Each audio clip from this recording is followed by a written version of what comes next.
इस कहानी में हम पैरेलल वर्ल्ड को देखते हैं। इसमें कुछ सिपाही घोड़े पर बैठकर जंगल की ओर जा रहे होते हैं, पर उनके पीछे एक उल्लू पड़ जाता है। और ये उल्लू नॉर्मल उल्लू नहीं होता। ये उल्लू घोड़े पर बैठे एक सिपाही को नीचे गिरा देता है। साथ ही अचानक वहाँ पर और भी सिपाही आ जाते हैं और इन सिपाहियों को मारने लगते हैं। दरअसल इन सिपाहियों को वरवारा नाम की एक प्रिंसेस ने भेजा था, जो कि एलिया के सिपाही को मारने आए थे। पर एलिया इन सिपाहियों पर भारी पड़ जाते हैं। पर तभी वो उल्लू औरत का रूप लेकर एलिया के सिपाही को पत्थर बना देती है। दरअसल ये उल्लू कोई और नहीं था, बल्कि वरवारा थी। वो अपनी शक्तियों से इन सिपाहियों को पत्थर बना देती है। अब जिस घोड़े पर आलिया बैठकर आया था, वो कोई नॉर्मल घोड़ा नहीं था, बल्कि वो एक बूढ़ा आदमी था। वरवारा को ये सब करते हुए देखकर वो अपनी जान बचाने के लिए वो बूढ़ा आदमी पानी में छलांग लगा देता है। और पानी में छलांग लगाने से पहले वो एक मछली का रूप ले लेता है। वरवारा के सैनिक अब इन पत्थर से बने सैनिकों को पानी में फेंक देते हैं। अब हमें कहानी में आज की आधुनिक समय को दिखाया जाता है। यहाँ पर इवान नाम का एक लड़का होता है, जो एक टीवी सेट पर होता है। वहाँ का होस्ट इवान को स्टेज पर बुलाकर उसका इंट्रोडक्शन करवाता है और हमें बताता है कि इवान एक जादूगर है। इसके गले में एक एमुलेट लटका हुआ है, साथ ही वो अनाथ भी है। इस लड़के का नाम स्वेल्डेजार होता है। एक रात स्वेल्डेजार के पास बबूसा नाम की एक बूढ़ी औरत आती है। वो उसे एक भविष्यवाणी बताती है कि इवान ही वो शख्स है जो जादुई तलवार को ढूंढ सकता है। साथ ही वो ये भी बताती है कि वो तलवार किसी भी टाइमलाइन को चीर कर एक पोर्टल बना सकती है। अब जब इवान घर आता है तो वो देखता है कि उसकी नौकरानी, जिसका नाम ग्लेना होता है, वो आराम से लेट कर टीवी देख रही होती है। ग्लेना को पता था इवान कोई सच में जादूगर नहीं है। वो इवान से उसकी पर्सनल लाइफ के बारे में पूछती है, यानी कि वो शादी कब करने वाला है। पर इवान कहता है कि जब उसका इवेंट ख़त्म हो जाएगा वो शादी कर लेगा। अब इवान के पास बहुत अमीर घर की एक औरत आती है, ताकि वो खुद से बुरी एनर्जी को दूर कर सके। इसलिए इवान एक पेज पर कुछ सिंबल्स बनाकर उस पेज पर उस औरत के बाल रखकर कुछ जादू करते हैं, जिसके बाद वो औरत उसे ढेर सारे पैसे देती है। यानी कि इवान को सब असली में जादूगर समझते हैं, पर हकीकत में तो इवान सिर्फ पैसे कमाने के लिए ये सब करता है। लेकिन लोग तो उसे पेशेंट ठीक करने के लिए बुलाते थे। अब कहानी में इवान का पास्ट दिखाते हैं, यानी कि वो समय जब जिस समय वो अनाथ आश्रम में रहता था। उस समय बच्चे इवान को बहुत परेशान करते थे, साथ ही उसे चिढ़ाते भी थे। साथ ही एक बार तो उसे बच्चों ने एक अलमीरा के अंदर बंद कर दिया था। पर उस वक्त इवान ने एक निडल की मदद से खुद को वहाँ से आज़ाद कर लिया था। और फिर जो बच्चे उसे चिढ़ाते थे उनके बेड पर जाकर पेशाब कर दिया था। और उसी दिन से इवान ने उस नीडल को और उस क्रिस्टल को अपने गले में पहनना शुरू कर दिया था। फिर एक रात इवान को कुछ लोग आकर घेर लेते हैं। इवान उसे बचकर भागने की कोशिश करते हैं और भागता भागता एक वाटर पार्क में पहुंच जाता है। वहां पर वो लोग इवान को पकड़ने की कोशिश करते हैं, पर बार बार फिसल कर गिर जाते हैं। इवान खुद को बचाता हुआ एक वाटर स्लाइड में घुस जाता है और फिर वहां से होता हुआ एक अचानक दूसरी दुनिया में पहुंच जाते हैं। और वहां पर उसे वही बूढ़ा आदमी नजर आता है जो कहानी की शुरुआत में घोड़ा बना हुआ था। वो बूढ़ा आदमी इवान से कहता है कि वो कौन है, पर इवान को कुछ समझ नहीं आ रहा था कि वो वहाँ पर कैसे पहुँचा है। तब वो बूढ़ा आदमी बताता है कि इवान इस दुनिया में पैदा हुआ था, पर किसी कारण से वो दूसरी दुनिया में पहुँच गया था, जहाँ पर किसी ने उसे अडॉप्ट कर लिया था।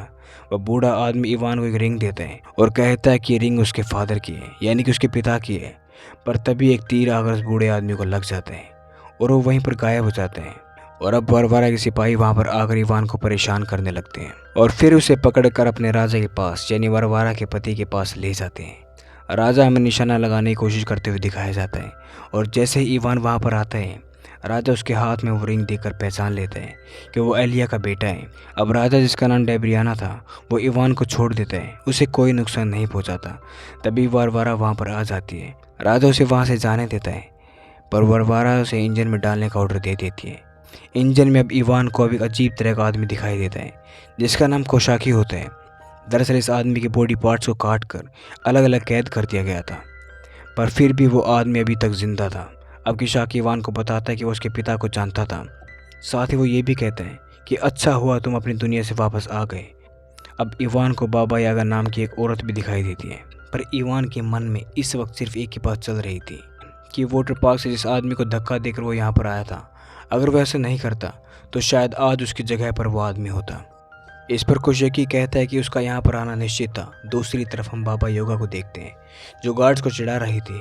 कोशाकी इवान को बताता है कि जंगल में एक ऐसी तलवार है जो किसी भी टाइम लाइन में लेकर जा सकती है, और उस तलवार की लोकेशन भी सिर्फ उसे ही पता है। साथ ही वो ये भी कहता है कि अगर हमने उस तलवार को ढूंढ लिया तो हम सब ठीक कर सकते हैं। अब हमें एक कहानी दिखाई जाती है जिसमें जादूगर अपने गुरु को मारकर उस जादुई तलवार को हासिल करने की कोशिश करते हैं, पर वो खुद भी घायल हो जाते हैं और इमोर्टल बन जाते हैं। और ये आदमी कोई और नहीं था बल्कि ये कोशाकी था। कोशाकी इवान को कहता है अगर उसने उस तलवार को ढूंढ लिया तो उसकी मदद से वो अपनी दुनिया में वापस जा सकता है, पर इसकी खबर वारवारा को नहीं होनी चाहिए क्योंकि वो एक बुरी औरत थी। अब हम बाबा योगा को देखते हैं जो अपने एक फ्रॉक को एक सुंदर लड़की में बदल देता है ताकि वो गार्ड को बेहोश करके वहाँ से निकल सके। इस समय पता चलता है कि बाबा योगा एक जादूगर है। अब कोशाकी और लड़की वहाँ से जाने लगते हैं। इवान भी ये सोचकर कि वो अगर यहाँ पर रहा तो सड़कर मर जाएगा, वो उनके पीछे पीछे चल देते हैं।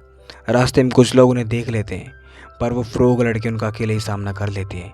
इस तरह सब वहाँ से निकल जाते हैं। दूसरी तरफ वारवारा को इनके भागने की खबर का पता चल जाता है। वो अपने पति को कहते हैं कि ज़रूर इवान ने उनके वहाँ से भागने में मदद की है। वही इवान और बाकी लोग अब जंगल में उस तलवार को ढूंढने के लिए निकल पड़ते हैं, पर इवान उस फ्रॉग लड़की की तरफ अट्रैक्ट हो जाता है। पर उस लड़की को इवान में कोई इंटरेस्ट नहीं होता, लेकिन फिर भी इवान हार नहीं मानता। वो उसको इम्प्रेस करने की कोशिश करता रहता है। वो सब एक जगह पर रुककर आराम करने लगते हैं जहाँ पर इवान अपना फ़ोन निकाल कर एक ग्रुप सेल्फी लेता है। अब ये डेथ रिवर नाम की नदी के पास पहुँच जाते हैं जिसमें बहुत खतरनाक मॉन्स्टर रहता था जिसका नाम मरमैन था। वो फ्रॉग लड़की उस मॉन्स्टर को सेड्यूस करने की कोशिश करती है पर इसका मरमैन पर कोई असर नहीं होता। उल्टा मरमैन उसे पकड़ लेता है। अब बाबा योगा एक सुंदर औरत बन के उस मरमैन के सामने आ जाती है। मरमैन को भी बहुत सुंदर लगती है, वो उससे अपनी नज़रें हटा ही नहीं पाता। इसलिए कोशाकी मरमैन से कहता है कि वो नदी के पानी को कम कर दे ताकि वो नदी के दूसरे सिरे पर जा सके। वहीं वारवारा अपने लोगों के साथ इवान और बाकी लोगों को ढूंढने के लिए निकल पड़ती है। अब हम इवान और उसके सिपाहियों को देखते हैं जो नदी को पार करके गुफा में पहुंच जाते हैं। वहाँ भी एक बड़ा सा मॉन्स्टर होता है। वो मॉन्स्टर उन्हें मारने की कोशिश करते हैं पर उनके साथ मरमैन भी था, पर चूँकि वहाँ पर पानी बिल्कुल ख़त्म हो गया था इसीलिए उस मॉन्स्टर को सांस लेने में दिक्कत हो रही थी। इससे इवान को पता चल जाता है कि वो मॉन्स्टर कोई मेल नहीं है बल्कि फीमेल है। इसलिए इवान किसी तरह से उस मॉन्स्टर से बातचीत कर उसे मना लेता है और आगे बढ़ता है। ये देखकर बाबा योगा खुश हो जाते हैं। आगे चलकर कोशाकी हमें बताते हैं कि फ्रॉग लड़की असल में लड़की ही थी, पर वारवारा और दरबीना ने मिलकर उसे फ्रॉग बना दिया था और इस लड़की का नाम वेसेलिसा है। साथ ही इवान को बताते हैं कि अगर उन्होंने उस तलवार को ढूंढ लिया तो श्राप सही में ख़त्म हो जाएगा, यानी कि वेसेलिसा हमेशा के लिए इंसान बन जाएगी। अब इवान में जंगल में खरगोश को पकड़कर वेसेलिसा को दिखाते हैं, पर तभी उस खरगोश की आंखें एकदम से सफ़ेद हो जाती है। यह हमें पता चलता है कि ये खरगोश कोई जानवर नहीं है बल्कि वारवारा ही है। इसलिए सभी अपनी जान बचाने के लिए कुएं में कूद जाते हैं। मरमैन सबकी जान बचाने के लिए कुएं का सारा पानी पी लेते हैं। मरमैन वहीं पर रुक जाते हैं और वो सब अपनी जान बचाते हुए वहाँ से निकल जाते हैं। वारवारा मरमैन को मार देती है। अब ये लोग फिर से गुफा में रुकते हैं जहाँ पर इवान वेसेलिसा का मजाक उड़ाता है, पर चूँकि वो उसे पसंद करता था इसलिए वो अपने गले से अपना लॉकेट वेसेलिसा को दे देता है और उसे कहता है कि लॉकेट उसकी रक्षा करेगा। और इवान की इस हरकत से वेसेलिसा इवान से इम्प्रेस हो जाती है, पर तभी कोशाकी उन दोनों को सोने के लिए कहता है। अगली सुबह इवान ये जानते हुए कि बाहर खतरा है वो बाहर अकेले चला जाता है और बाहर जाते ही वारवारा के सैनिक उसे पकड़ लेते हैं। फिर वारवारा अपने सैनिकों के साथ उन सबको पकड़ कर एक लोकेशन पर लेकर जाते हैं जहाँ पर बहुत सारी तलवारें होती हैं। वारवारा इवान को कहती है कि उस मैजिक तलवार को यहाँ पर ढूंढो, लेकिन बहुत कोशिश करने के बाद भी इवान को वो तलवार वहाँ पर नहीं मिलती। लेकिन कुछ देर बाद इवान को वो तलवार मिल जाती है। इसे मिलते ही वेसेलिसा का श्राप भी टूट जाते हैं। अब वहाँ पर दरबियाना भी आ जाते हैं। वो इवान को बुरा भला कहते हैं। वो इवान को कहता है कि उसने कोशाकी और बाबा योगा के साथ मिलकर उसके खिलाफ साजिश की है। इस पर इवान कहते हैं कि उसने कोई साजिश नहीं की, ये सब तो वारवारा ने किया है। तभी दरबियाना वारवारा को हक करता है, जिससे हमें पता चलता है कि दोनों मिले हुए हैं और इन्होंने ये सब इसलिए किया कि इवान उस जादुई तलवार को ढूंढ सके। साथ ही हमें यहाँ पर यह भी पता चलता है कि कोशाकी भी वारवारा और राजा के साथ मिला हुआ था। दरअसल वारवारा ने कोशाकी के साथ साझेदारी की थी कि अगर वो उसकी तलवार ढूंढने में मदद करेगा तो वो उसे उसका डेथ लॉकेट वापस लौटा देगा।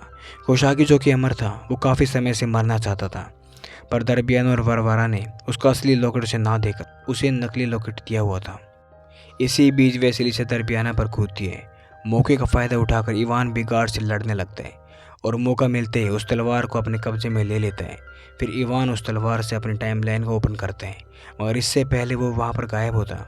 वेसेलिसा इवान को दिया हुआ लॉकेट उस टाइमलाइन वाले पॉकेट में फेंक देती है और अब हम देखते हैं कि इवान अपने टाइमलाइन के एक और रेस्टोरेंट में आ गए हैं और अब वो अपने घर आ जाते हैं। पर इवान थोड़ा सा उदास दिखाई देता है क्योंकि उसे लगता है कि उसे वेसेलिसा और बाबा योगा को वहाँ पर मरने के लिए छोड़ दिया है। अब इवान के पास एक कॉल आता है जिसमें उसे कहा जाता है कि आज उसे कंपटीशन का फाइनल राउंड है।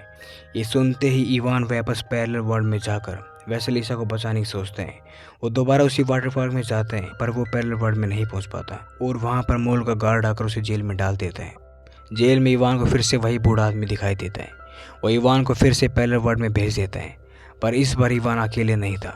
उसके साथ एक छोटा ड्रैगन भी था जो उसकी मदद के लिए आया हुआ था। वरवारा कोशाकी, बाबा योगा और वैसेलिसा को मौत की सजा सुना देता है, पर तभी उसके गार्ड इवान को वहां पर ले आते हैं और दरमियाना कोशाकी का लॉकेट तलवार में डालने की कोशिश करते हैं ताकि वो भी कोशाकी की तरह अमर हो जाए। पर तभी अचानक छोटा ड्रैगन दरमियाना पर आग उगल देता है। इसी बीच मौके का फ़ायदा उठाकर इवान उसे छुड़ा लेता है। उसकी इस हरकत से वैसेलिसा इवान को किस करती है क्योंकि वह उसे बचाने वापस आया था। अब इन सब की आपस में लड़ाई हो जाती है और इस लड़ाई के दौरान दरमियाना बताता है कि वैसेलिसा ने उसके पिता यानी इवान के पापा को मारा था। दूसरी तरफ कोशाकी भी अपने स्टोन को निकालकर उस तलवार में लगाने ही वाला था कि वैसेलिसा उसे टोक लेती है, जिससे वो स्टोन अब इवान के हाथ में आ जाता है। इवान उसे अपने गले में डाल लेता है। तभी कोशाकी और दरमियाना गायब हो जाते हैं और वारवारा भी इसी बीच मौके का फ़ायदा उठाकर भाग जाती है। अब आलिया जो कि पत्थर बन गया था वो भी फिर से इंसान बन जाता है और आखिरी में हम इवान को देखते हैं जो वैसेलिसा के साथ खुशी खुशी रह जाता है। और इसी के साथ ये कहानी यहीं पर ख़त्म हो जाती है। अगर आपको ये कहानी पसंद आई तो चैनल को सब्सक्राइब करना ना भूलें। मिलते हैं अगली कहानी में।